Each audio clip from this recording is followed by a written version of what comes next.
L'histoire humaine porte encore les cicatrices profondes des violences commises au nom de la religion.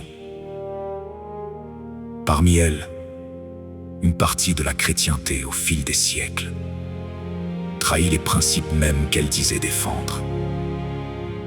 Alors que le message originel du Christ reposait sur l'amour du prochain, le pardon, la compassion et l'humilité, certains hommes ont utilisé la foi comme un outil de pouvoir, de domination et de contrôle. En détournant les paroles sacrées pour servir des intérêts politiques, militaires ou idéologiques, ils ont transformé la religion en instrument de peur et d'oppression. Les croisades, menées au nom de la guerre sainte, ont provoqué des massacres immenses et laissé derrière elles des peuples dévastés.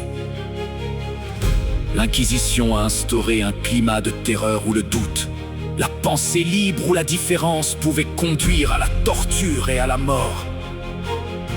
Des hommes et des femmes furent condamnés pour hérésie, accusés de sorcellerie ou persécutés, simplement parce qu'ils refusaient de se soumettre à une autorité religieuse devenue toute puissante.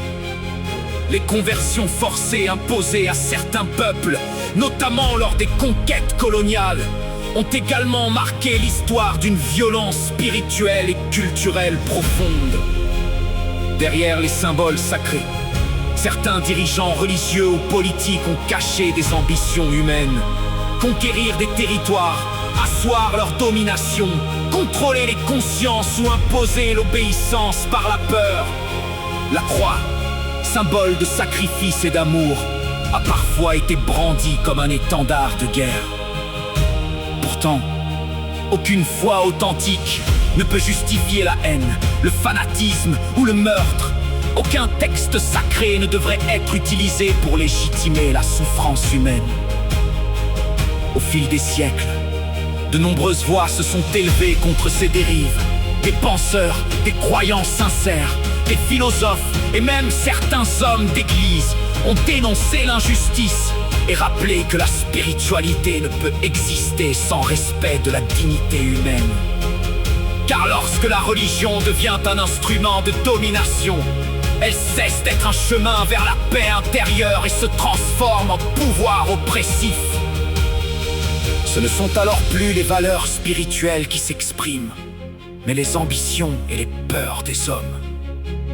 Reconnaître ces crimes historiques ne signifie pas condamner tous les croyants, ni nier la foi sincère de millions de personnes à travers le monde.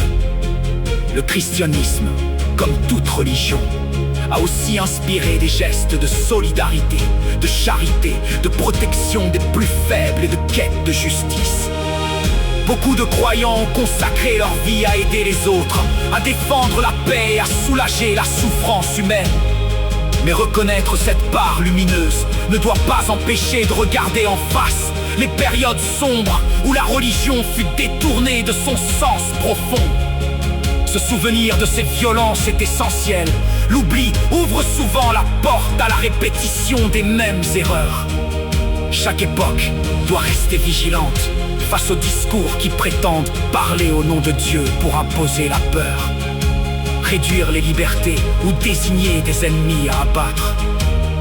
Lorsqu'une croyance devient un prétexte pour nier la liberté de conscience ou la valeur d'une vie humaine, elle perd sa dimension spirituelle et devient un outil de domination. Une spiritualité authentique ne peut grandir que dans la liberté, le respect mutuel et la paix entre les peuples. Elle ne peut naître de la contrainte, de la violence ou de l'humiliation.